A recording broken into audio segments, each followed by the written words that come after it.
Hey, what is up guys, in the chat here, and today we are going to be talking about if you want to start getting into buying individual cards, or singles as people call them. Just going to be another little sit down video.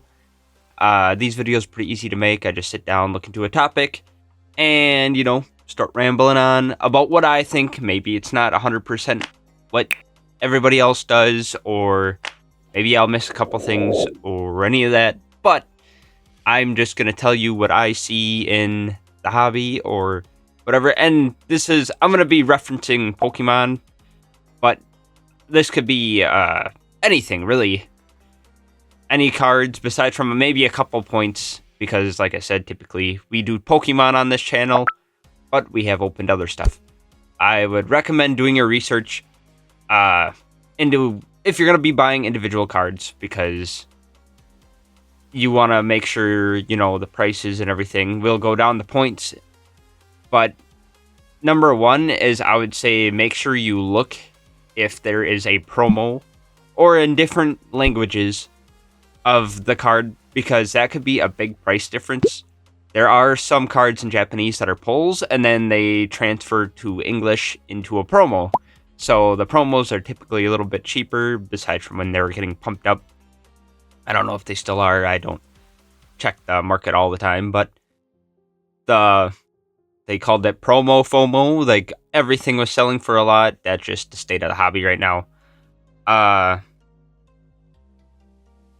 Look at the price chart of the cards, because it'll give you a pretty good idea of what the card is doing. You got to make sure you check what is being hyped up at the moment, because if a set first comes out, it's going to be way overhyped and everything. And then if you have something like the Mega Evolutions that are coming out, that might start spiking up because more people are going to be looking into the old Mega Evolution cards or any of that. So that could be another perfect example of what could spike in the future. By this point, the new Mega set's probably out, so it probably has spiked up. Some cards don't follow this trend always, because every card's a little bit different. Like the Moonbreon card, everybody calls it. That pretty much shot up and kind of stayed super high up. So you gotta kind of just play the feel. Once you've bought a few cards and everything, you will kind of start to understand that typically a card, I'll show a graph somewhere over here.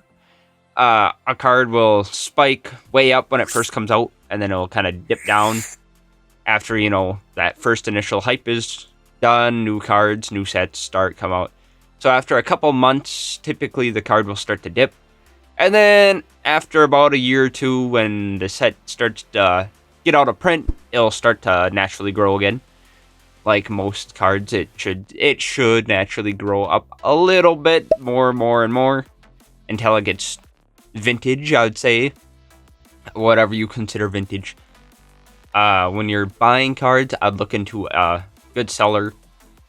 Make sure they have... if you're buying online, if you're in stores and stuff, you still gotta be careful, because with the hobby going where it is, more and more fakes, and it's harder to tell fake cards and everything. But with the good seller thing, I would make sure if you're getting it off eBay or something, the person has a lot of reviews. Typically, obviously you want them to have good reviews, because you don't want a seller with a bunch of bad reviews. Still doesn't mean you couldn't get scammed, because that's just how it is. But you just got to be careful of who you're buying your cards from, because with the hype going up, there's going to be more and more people coming in just to make money off of people that are newly into the hobby. And if there's anything you want to take away from this video, you got to make sure you check for fake cards. I'll maybe pop up what the typical things are, so I don't have to go through every single point. But they are getting harder and harder to spot, because obviously more and more people are doing it, so they come up with new ways to do it. Gotta check like fake packs. You gotta check for like the colors, make sure the set numbers and everything are right, make sure the texture's right on it. The font, there's coloring on the back. Like the old fake cards used to be like a lighter, I'd say, a lighter blue, and the real cards were like a darker blue. But there's tons of things you can look into. When you're buying like slabs, you gotta watch out too, because they do have fake slabs out there. A lot of it is just small texture things, or not texture. Well, I mean, I'm sure there is a little bit of a different feel to it, but I was more talking the font. They have like little things that pop off the words and stuff, or it doesn't look as clean. But you gotta make sure you check. I would, before you do that, maybe watch somebody go into more depth about fake cards and slabs, because I'm not 100% sure about all that stuff all the time. So, and I'm sure it changes almost all the time.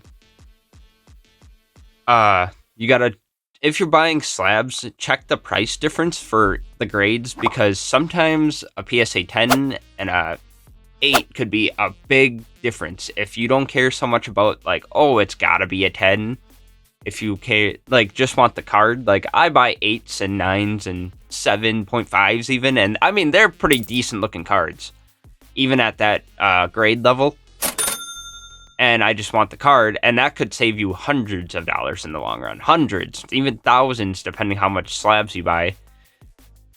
Some cards are just crazy, the difference between the grades. And like I said too, with the different languages too, if you're just looking into the cards, there could be different prices there too. So just something to look into if you are looking into a certain card that you want, but you're like, oh my god, the PSA 10 is a lot of money. Well, check other than 10s, maybe 8s or 9s or different languages could maybe be a little bit more reasonable.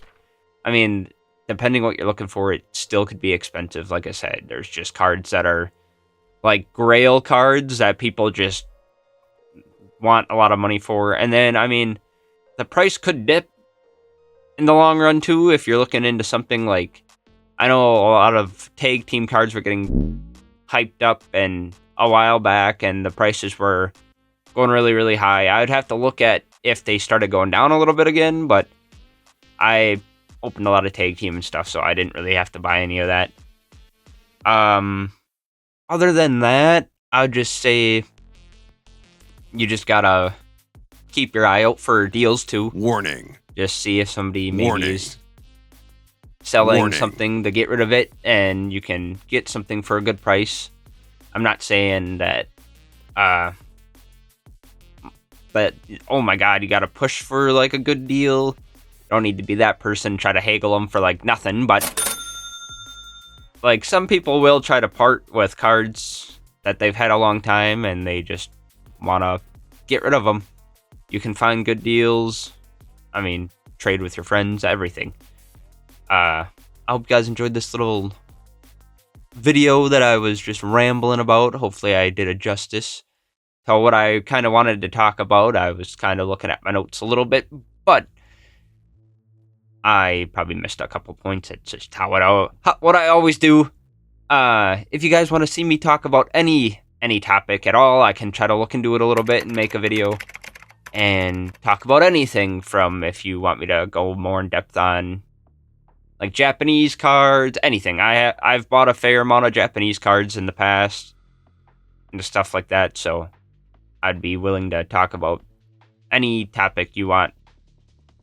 Collecting wise, I can try my best to find something you guys want me to talk about. Typically I do unboxing videos on this channel, so it's a little bit different, but cards are kind of hard to come by right now because of the hype. So I'm just trying to fill in, I just like making content, so anything that I can do to fill in anything about collecting, I just like doing. If you guys like these videos, my last one that I did pretty good. The faded cards one that I did was getting a fair amount of views and seemed like people liked it, and maybe it's something that a whole lot of people do and you can maybe learn something. I want to thank anybody who's retweeted my last video. These people right here. If you want a little shout out like that, just go to my X if you are on X at all and just retweet my latest video, and I'll give you a little screen time like that. Other than that, I hope you guys like, comment, and subscribe. Until the next one, peace.